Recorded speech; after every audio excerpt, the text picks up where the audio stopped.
Halo Jabra Tim. Ada sesuatu yang lagi rame nih. Lu harus kasih dia kesempatan lagi. Di atas kertas lo semuanya harusnya menang. Ada bahasan yang paling ditunggu-tunggu. Era baru dari Gli Azzurri Italia ini langsung akan mendapatkan ujian yang berat karena akan menghadapi Prancis dalam UEFA Nation ini ya. Dan kalau kita lihat dini hari nanti ada pertandingan antara Italia menghadapi Prancis gitu kan. Dimana kalau kita ngomongin soal Prancis juga, ini selama pelatihnya adalah Deschamps, ini kayaknya permainnya bakal gitu-gitu aja gak sih? Karena kemarin juga di Euro juga nggak terlalu Udah mentok gak sih di mentok bawah ya? Deschamps? Karena udah kelamaan. Kita tahu dulu Jogilo udah mentok. Ya sebenarnya Saat mereka kita tuh udah mentok. mau ganti pelatih di Prancis sana, mereka udah ngeluarin kayak statement siapa sih the next. Tapi ujung-ujungnya diperpanjang lagi Deschamps lagi. Ya. Zidane aja sempat berapa kali rumor kandidat kuat buat ngegantiin Deschamps. Tapi menurut gue ini karena waktunya singkat, terus juga kayaknya nggak mau ambil resiko Federasi Sepak Bola Prancis, ya udah yang short term kita lanjutin aja yang ada dulu, toh juga nggak hancur-hancur banget, cuman monoton aja mainnya. Iya benar. Si Deschamps memang dan media-media di Prancis juga bilang bahwa ini adalah awal dari siklus baru ya, karena siklus terakhir kan kegagalan di Euro ini bisa dibilang kegagalan lah, karena mereka itu tadi mencetak gol aja empot-empotan, susah banget. Jadi trisula baru yang disiapkan di era baru Deschamps ini adalah si Mbappe masih di depan tentu aja, tapi ada Michael Olise yang kemarin main di Olimpik dan Olimpiade, kemarin lumayan. adalah yang baru pindah ya ke Bayern Munchen 60 sekian juta pound, dan juga Bradley Barcola nih di sisi kiri. Bradley Lacazette nggak Barcola dipanggil ya, Lacazette. Lacazette udah Kan di Olimpiade kemarin dipanggil. aja, Olimpiade aja. Olimpiade jago dia. Kartu joker itu, senior. Benar, lumayan Kayak di senior. AFF, Keren. seniornya. Gila Turam juga lagi jago loh, kurang ajar nih Deschamps nggak memperhitungkan seorang Turam. Kemarin jelek sih tapi di Euro memang. Keren. Jadi emang negara ini ya Prancis memang hanya satu kemenangan dari 6 laga terakhir ini Nations League, tapi mereka bisa finish peringkat ketiga dalam 2 edisi Nations League terakhir. Jadi sebenarnya platform yang bagus untuk menghadapi lawan-lawan lebih susah, karena sebenarnya Prancis itu udah nggak ngelawan Italia sejak berapa pertandingan gitu, udah lama. Oh, sejak Juni 2018. Oh. Ketika itu timnya Deschamps menang 3-1 lawan tim Mancini. Italia asuhan Mancini yang kan. kemarin baru Dulu masih bagus tuh. Dulu masih bagus. Mancininya? Deschamps-nya. Oh, Dua-duanya. Mancininya jago juga dong, kan juara Mancini Euro. jago loh. Juara Euro. Tapi King Indonesia lebih Yoi, jago. itu dia. Nanti kita bahas itu ya. Dulu ya. Tapi juga ngomongin gak cuman Rio Lini Serangga, tapi juga tengahnya menurut gua kan sudah mencapai, kayaknya Deschamps tuh harus mencari formula baru kan. Dulu dia punya Kante, punya Matuidi, Pogba. Enggak, Sekarang ya. tuh 3 orang lagi Masalahnya, belum ada nih. karena si Deschamps itu dia tuh kan suksesnya di 2018 dengan pola yang ada Matuidi ya, pemain-pemain Pogba tersebut dan- tadi Pogba dan lain-lain. Nah, dia pingin bawa tim yang cara bermain skema bermain 2018 itu ke tim yang 2024 kemarin. Itu nggak berhasil dan itu dapat banyak kritikan. Tapi salah satu hal yang juga Deschamps lagi omongin nih ke salah satu pemainnya adalah ke Adrian Rabiot. Dia bilang, Adrian Rabiot, lu buruan cari tim gitu. Karena selama lu nggak dapat tim, dia nggak dibawa. Karena nggak dibawa nih. September lu nggak ada match fitness, lu nggak ada competitive edge. Ngapain bawa lu? Tapi dia pingin sebenarnya tetap membawa si Adrian Rabiot ini. Jadi ya kan dia free transfer ya. Sebenarnya bisa kemana aja siapapun yang mau kan sebenarnya bisa aja. Cuma kan susahnya dia kan urusan sama emaknya. Emaknya, Kan. dikit-dikit Iya, bawa tadinya mau ke soalnya. MU kan, tapi kan Iya, emaknya ribet lah, bikin bawa ribet. emak. Gajinya Iya. mahal tuh Pak. Gajinya mahal. Gajinya mahal, makanya Juve Iya, ngelepas dia makanya. juga ya udah enak gitu. Dan lepas habis itu sampai sekarang juga nggak ada yang ngambil ya. Artinya ada sesuatu dong, kayak Miguel Hermoso, kayak Mats Hummels Iya. saja Masih udah dapat diambil akhirnya. Roma. Iya, masih dapat pekerjaan baru. Nah, ini belum ada ya. ada. Martial aja dapet yang udah nggak laku. Kemana Brazil, dia? Flamengo. De Gea juga. Ya, De Gea Fiorentina. Enggak gacornya kelihatan karena mainnya di Fiorentina Pak. Kan? Serang terus. Iya, serang terus jadi kelihatan save bagus. Nah, dari Prancis itu pindah ke sedikit kita lihat juga Spalletti juga pasti punya Ya. konsep baru untuk menghadirkan main Italia yang Bahaya walaupun ini. kemarin katanya waktunya kemarin terlalu sempit untuk Euro. Tapi sekarang menurut lo apakah dia akan bisa lebih bagus lagi dengan sekarang talentanya katanya regenerasi lagi stuck nih. Era baru. Banyak alasan. Spalletti yang harus diganti di Italia itu bukan pemainnya, tetapi pelatihnya. Waduh. Karena kalau kita lihat performa Euro kemarin, puncaknya itu lawan Swiss. Itu struktur pressingnya Italia ketika dia kebobolan itu jelek banget. Dalam artian apa? Pelatihnya payah banget Pak. Dia nggak bisa memaksimalkan pemain yang ada.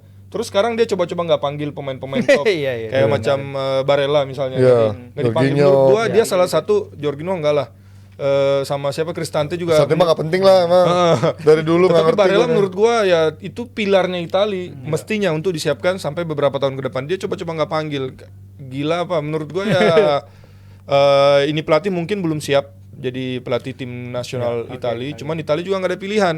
Pelatih terbaik mereka setelah masa kelam 2 kali nggak masuk Iya, Piala Piala Dunia Dunia, mungkin benar. Mancini karena dia juara Euro. Tetapi Mancini pun nggak bisa Nggak bawa bisa Itali Piala ke Dunia. Piala Dunia. Iya. Nah sekarang dengan Spalletti nggak ada lagi kan pelatih bagus di Itali sekarang di klub semua rata-rata. Yang Simone Inzaghi gila loh sekarang lah. Iya. Lu lihat cara mainnya tes. Ya atau mungkin potong generasi udah langsung ke pelatih-pelatih yang kayak Inzaghi, Iya, kayak Motta lebih muda. gitu. Dan kalau kita lihat Italia ini memang benar harus potong generasi, ada pemain yang bagus. Timnas usia mudanya bagus loh. Iya. U17, U20-nya kemarin juga sempat Piala Dunia kelompok umur juga. Itu yang mesti dikasih kesempatan, bukan yang pemain-pemain tua yang Iya. tadi ini masih dipanggil lagi. Tapi Iya, secara talent poolnya juga sedikit Kurang. Sedikit, Kurang, Mosken sedikit. dipanggil Pak buat apa? Iya kan, Di Juve makanya. aja di reject Jadi itu. emang media Italia juga lagi menyorotin ini kan 60, mereka bilang 69 hari setelah hasil melawan Swiss itu ya kekalahan. Jadi Italia akan main di Paris untuk menghapus kekecewaan di Berlin.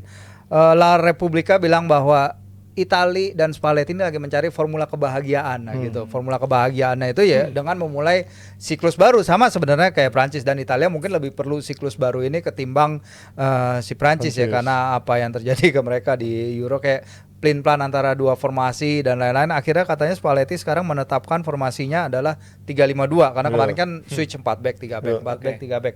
Orang bilang ini wah ini hebat nih, ini bisa multi formasi, tapi efeknya adalah para pemainnya bingung gitu. Jadi akan masuk ke formasi 3-5-2 yang efektif ketika menghadapi Kroasia yang hanya digunakan ketika pertandingan melawan Kroasia. Ya, dan salah satu pemain yang bakal jadi ya anggota dari siklus baru ini kan Tonali ya. Akhirnya Sandro udah balik. Judi sama Fagioli juga Fagioli, di tengah. Judi berdua. Duo judi. Pak Juli juniornya Pak. Iya. Oh, kan belajarnya dari Tonali, senior. bener, Iya. belajar dari Kayaknya Tonali ini yang ngajarin. Lo kan Juve lo. Nah, kan- Kenapa kemarin Fagioli bisa masuk squad Euro? Gua tanya selain bukan karena KKN. Coba jawab. pasti kualitas teknik. Anjing. Itu mah panggilannya sarjana teknik anjing kalau mau manggil teknik doang. Pelatih itu pasti manggil pemain yang cocok, yang bisa memainkan skemanya dia. Fagioli cocok. Tapi kan 6 bisa. bulan gak main. Dia main kapan, Jess? Kan Enggak, kan sebelum dia kena ban itu Oh, iya, dia udah pernah iya, dia udah dipanggil. pernah 6 Dan di bulan. Juve juga lumayan Ya, lah. berarti nggak fair dong lihat pemain yang nggak pernah main tiba-tiba dipanggil main aja bego. Kemarin masuk main lawan siapa tuh dia kan Roma. sempat masuk kan. Kagok, iya. Iya. Nah sekarang kalau kita ngomongin kiraan formasinya nih, Prancis dulu deh. Menurut tuh dengan sekarang talent pool yang ada, kira-kira siapa nih? Tadi kan mungkin Firzi udah bilang kemungkinan 3 depannya Iya. Barcola, Mbappe dan juga siapa Ya, Olise. Apakah ini skuad terbaiknya menurut kalian dari Sama Prancis dulu ya? Ya kalau balik ke Prancis tadi Virgi bilang dia bakal balik kayak ke tahun 2018, tetapi menurut gua taktik itu nggak bisa dipakai di turnamen yang sama. Tetapi ini kita lihat 4-2-3-1-nya Prancis ini 4-2-3-1 waktu juara Piala Dunia. Yang bikin beda adalah dulu yang jadi sayap kirinya adalah Matuidi yang masuk ke dalam. Sekarang dia pakai 2 sayap murni. Sama Mbappe kan bukan striker macam Giroud yang bisa tahan, tetapi dia adalah striker yang ke space.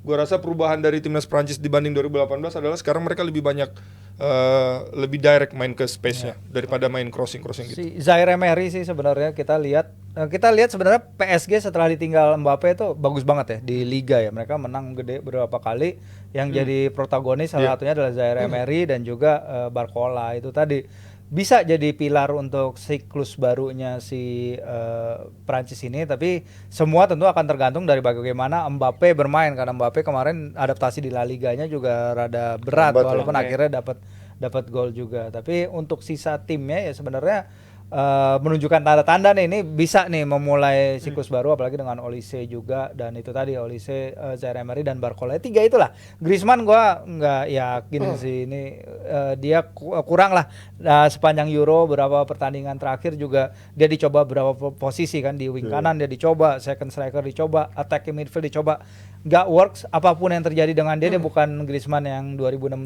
lagi. Jadi mungkin ini juga salah satu problem position yang harus si Deschamps pecahkan. Tapi memang dia kayaknya sekarang Prancis nggak punya pemain tipikal nomor 10 yang udah bener ini ya, lagi outstanding sekarang emang susah ya.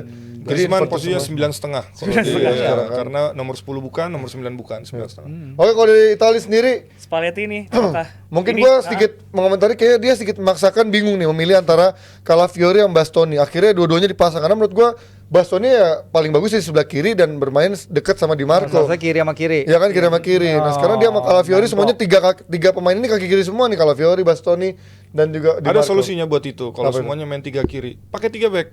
Ya. Satu Iya, di makanya tengah, dia mau satu main di 3 kiri. back katanya. Iya. Ya. Cuman balik lagi ke Itali, nggak pernah kekurangan soal back. Menurut gue Bastoni world class player, Calafiori soon to be, Ya, soon to setuju be world class player. Terus tetapi yang masalah adalah striker, Iya. Retegi pak, Retegui, Scamacca. pemain naturalisasi Iya. dari Oriundi, Argentina yang menurut gua ya debutnya doang yang bagus waktu itu dia cetak gol. Habis itu setelahnya ekspektasi tinggi ya nggak Ya, bagus. kayak Amauri lah, ujung-ujungnya dia cuma bagus, ya kan, Amauri Brazil. Akhirnya ujung-ujungnya Eder. Itali harus manggil Eder. Moise Nggak Kean. Kan berarti kekurangan banget. Kalau siapa lagi, Lufir, dari ini evaluasinya siapa menurut Lufir? Yang kan dia kalau kata best katanya bagusan pakai 3 back, tapi dengan sekarang Nggak. siapa? Kanannya Di Lorenzo ya, apa siapa? Iya, Di Lorenzo Ya juga. masih di Lorenzo, Napoli lagi nggak baik-baik aja ya. Iya. Menang kemarin lawan Parma juga menangnya karena setelah Parma kehilangan kiper. Jadi ya pasti sorotan gua melihat Tonali sih bagaimana dia balik dan bagaimana dia adaptasi karena setahun out tapi buat Newcastle dia udah main 2 pertandingan lah, setengah pertandingan dan dia seharusnya bisa bawa balance karena lini tengah kan juga jadi problem tuh ya. Kita lihat di Euro itu tadi Fagioli bawa tapi nggak bisa berbicara dan Pellegrini, Fratesi kita lihat kayak apa.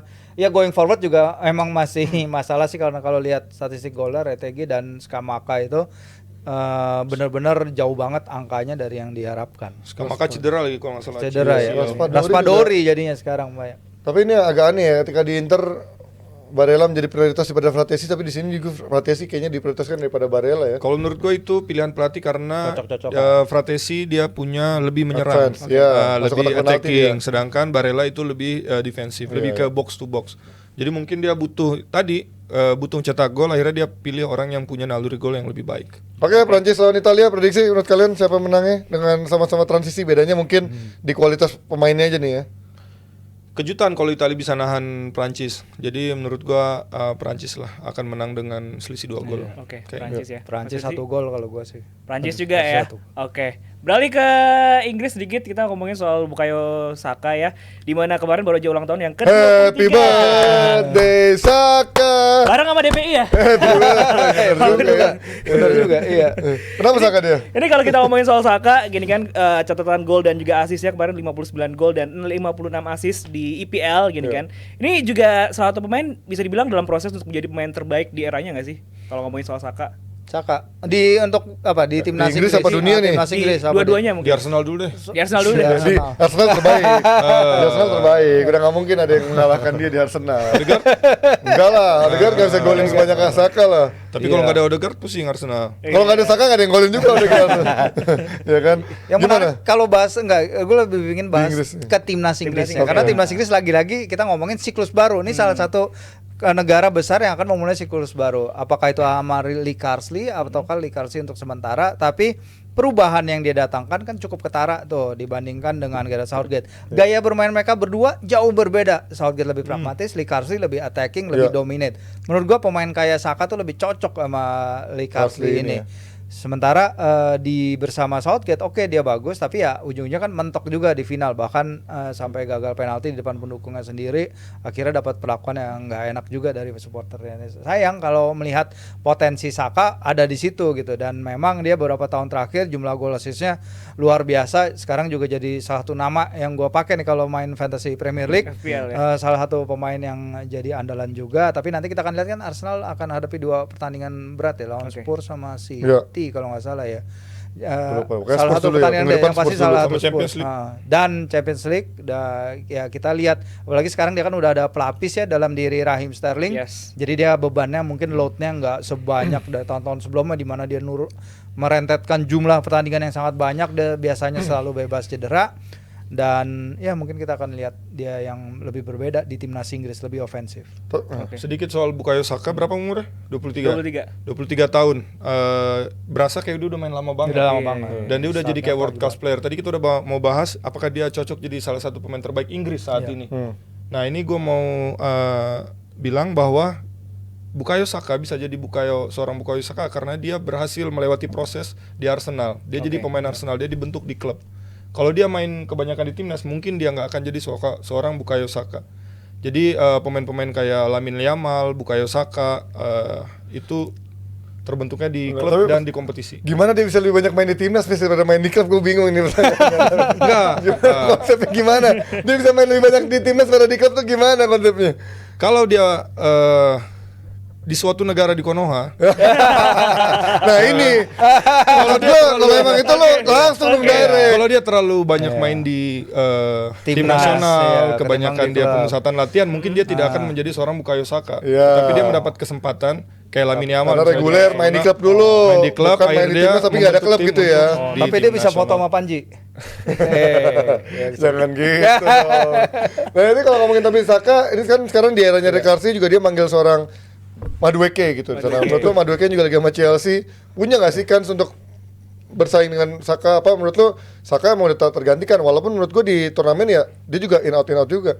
Virzi udah bilang tadi bahwa pelatih baru Inggris ini Asli, lebih karena- menyerang dibanding Southgate yang si pragmatis. Southgate. Dan Southgate kan memang dengan permainan pragmatisnya bisa membawa Inggris pertama kali masuk final, berapa kali istilahnya Semifinal, prestasi semifinal real berapa kali bagus, Piala ya. Dunia, Euro dan bagus. Dan sekarang ini adalah tantangan buat Inggris. Bisa nggak mereka dapat hasil yang sama Dengan gaya bermain dengan gaya yang bermain jauh yang lebih lebih menyerang. Dan menurut gua ya kita pasti timnas Inggris ini akan terpusat oleh Saka.